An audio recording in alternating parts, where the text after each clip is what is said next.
ನಾಗಮಂಡಲ ಚಿತ್ರದಿಂದ ಕಂಬದ ಮ್ಯಾಲಿನ ಗೊಂಬೆಯೇ ಈ ಹೆಸರಾಂತ ಗೀತೆಯನ್ನು ಹಾಡಲು ಬರುತ್ತಿದ್ದಾರೆ ಬೆಂಗಳೂರಿನಿಂದ ಶ್ರುತಿ ಅವರು.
ಶ್ರುತಿ ಅವರೇ, ಹಾಡನ್ನ ನಿಮ್ಮ ಹೆಸರು ಹೇಗಿದೆಯೋ ಹಾಗೆ ಶ್ರುತಿಬದ್ಧವಾಗಿ ಹಾಡಿದ್ರಿ, ಬಹಳ ಸೊಗಸಾಗಿ ಹಾಡಿದ್ರಿ. ಈ ಒಂದು ವೇದಿಕೆ ಮೇಲೆ ಬಂದು ಹಾಡೋದಿಕ್ಕೆ ನಿಮ್ಗೆ ಹೇಗೆ ಅನಿಸ್ತಾ ಇದೆ? ತುಂಬ ಖುಷಿ ಆಗ್ತಾ ಇದೆ. ನಾನು ಯಾವತ್ತೂ ಈ ಥರ ಸ್ಟುಡಿಯೋದಲ್ಲಿ ಬಂದು ಹಾಡಿಲ್ಲ, ಇದೇ ಮೊದಲನೇ ಬಾರಿ. ಓಕೆ, ತುಂಬ ಖುಷಿಯಾಗಿದೆ. Thank you so much for giving this opportunity. Okay, ಇವಾಗ ನೀವು ಹೇಗೆ ಹಾಡಿದ್ರಿ ಅಂತ ನಮ್ಮ ಗುರುಗಳನ್ನ ಕೇಳೋಣ. ಗುರುಗಳೇ, ಶ್ರುತಿ ಅವರು ಹೇಗೆ ಹಾಡಿದ್ರು? ಶ್ರುತಿ ಅವರೇ ವಾಯ್ಸ್ ತುಂಬಾ ಚೆನ್ನಾಗಿದೆ, ಚೆನ್ನಾಗಿ ನುಡಿಯುತ್ತಿದೆ ನಿಮ್ಮ ವಾಯ್ಸ್, ನಿಮ್ಮ ಟೋನು ಅದ ತುಂಬಾ ಚೆನ್ನಾಗಿದೆ. ನಿಮ್ಮ ವಾಯ್ಸ್ ಚೆನ್ನಾಗಿ ನುಡಿಯುತ್ತೆ, ಯಾವುದೇ ಹಾಡು ಹಾಡಿದ್ರು ಅಂತ ಗೊತ್ತಾಗ್ತಿದೆ.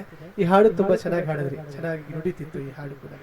ಬಟ್ ಇನ್ನು ಒರಿಜಿನಲ್ ಸಾಂಗ್ ಅಲ್ಲಿ ಸ್ವಲ್ಪ ಯಾವ ತರ ಇದೆ ವೇರಿಯೇಷನ್ಸ್ ಅದನ್ನ ನೋಡ್ಕೊಂಡು ಹಾಡಿದ್ರೆ ಇನ್ನೂ ಚೆನ್ನಾಗಿ ಬರುತ್ತೆ ನಿಮ್ಮ ವಾಯ್ಸ್. ನನಗೆ ತುಂಬಾ ಇಷ್ಟ ಆಯ್ತು ನೀವು ಹಾಡಿದ್ದು, ಚೆನ್ನಾಗಿತ್ತು, ವೆರಿ ಗುಡ್. ನಿಮ್ಗೆ ಹೆಂಗ ಅನಿಸ್ತು ಇಲ್ಲಿ ಹಾಡ್ತಿರೋದು ನೀವು ಈ ತರ ಹಾಡು? ನಾನು ಇದೇ ಮೊದಲನೇ ಬಾರಿಗೆ ಸರ್ ಹಾಡ್ತಿರೋದು, ಈ ಥರ ಸ್ಟುಡಿಯೋದಲ್ಲೆಲ್ಲ ಯಾವತ್ತೂ ಹಾಡಿಲ್ಲ. ಮಾಮೂಲಿ ಸಣ್ಣ ಪುಟ್ಟ ಫಂಕ್ಷನ್ಗಳಲ್ಲಿ ಹಾಡ್ಕೋತಿದ್ದೆ ಅಷ್ಟೇ. ಇದೇ ಮೊದಲನೇ ಬಾರಿ ಈ ಥರ ಸ್ಟುಡಿಯೋಗೆ ಬಂದು ಹಾಡ್ತಿದ್ರೆ ತುಂಬ ಖುಷಿ ಆಗ್ತಿದೆ ಸರ್. Thank you. ನರ್ವಸ್ ಆಗಿಲ್ವಾ? ಕ್ಯಾಮ್ರಾ ತುಂಬ ಭಯ ಆಗ್ತಿದೆ ಸರ್, ಇದೇ ಮೊದಲನೇ ಬಾರಿ ನಾನು ಹಾಡ್ತಿದ್ರೆ ತುಂಬ ಭಯ ನರ್ವಸ್ನೆಸ್ ಎಲ್ಲೂ ಕಾಣಿಸ್ಲಿಲ್ಲ, ನರ್ವಸ್ನೆಸ್ ಅಂತೂ ಎಲ್ಲೂ ಕಾಣಿಸ್ಲಿಲ್ಲ, ಆರಾಮಾಗಿ ಹಾಡ್ತಿದ್ರಿ. ಇದೇ ಮೊದಲನೇ ಬಾರಿ ನಾನು ಹಾಡಿರೋದು ಸರ್. ಶ್ರಾವ್ಯವಾಗಿ ಹಾಡ್ತಿದ್ರೆ ಎಲ್ಲೂ ನರ್ವಸ್ನೆಸ್ ಕಾಣಿಸ್ಲಿಲ್ಲ, ವೆರಿ ಗುಡ್.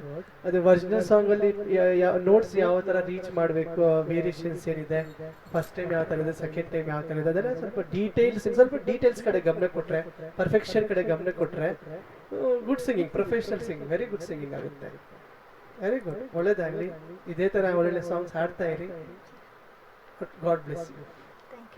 ಧನ್ಯವಾದಗಳು ಗುರುಗಳೇ.